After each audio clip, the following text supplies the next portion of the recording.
8-9 მარტს გუდაურში სნოუბორდ კროსის დისციპლინაში მსოფლიო თასის ეტაპი მიმდინარეობს. საერთაშორისო ღონისძიებაში მსოფლიოს წამყვანი 21 ქვეყნის 88 სპორტსმენი ესპარეზებს. 2024-25 წლის ზამთრის სეზონზე საქართველო უკვე მესამე მსოფლიო თასის მასპინძელია. გუდაურმა და ბაკურიანმა ჯამში 300-მდე სპორტსმენს უმასპინძლა. ჩატარებული ღონისძიებები საერთაშორისო სათხილამურო და სნოუბორდის ფედერაციამ როგორც საორგანიზაციო, ისე ინფრასტრუქტურის კუთხით წარმატებულად შეაფასა. ღონისძიებას საერთაშორისო მედია გააშუქებს.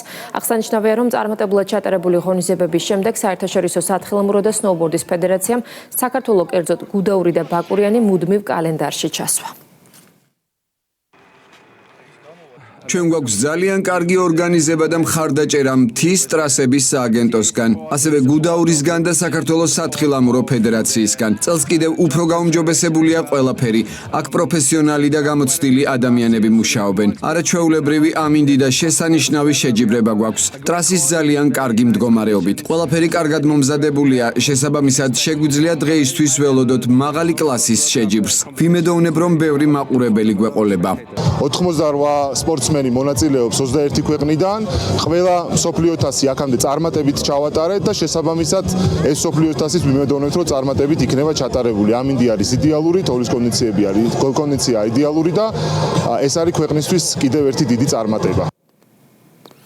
ამერიკის შეერთებული